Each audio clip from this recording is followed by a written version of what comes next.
হাদির কবর এখানে থাকবে না, আর ওই জিয়ার মাজারও এখানে থাকবে না।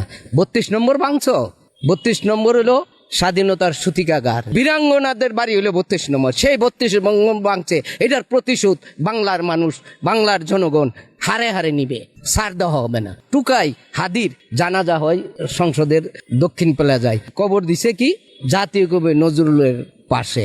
চিন্তা করতে পারেন তো। ইনশাল্লাহ আমি বলে দিতে চাই, হাদির কবর এখানে থাকবে না, আর ওই জিয়ার মাজারও এখানে থাকবে না। 32 নম্বর ভাঙছ, 32 নম্বর হলো স্বাধীনতার সূতিকাগার, যেখানে 25শে মার্চ রাত্রে বঙ্গবন্ধু স্বাধীনতার ঘোষণা করছে। এটি সাইকেল স্টার্ট করতে করতে 12টা বেজে গেছে।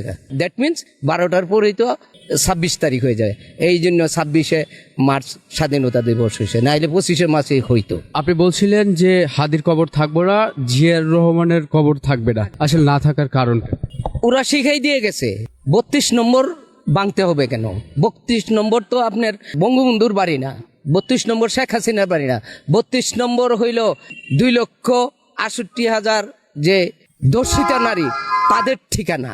যখন সাংবাদিকরা তাদের তালিকা করে, কেউ স্বীকার করে না তাদের বাপের নাম এবং ঠিকানা, তখন কেউ নিতে রাজি না।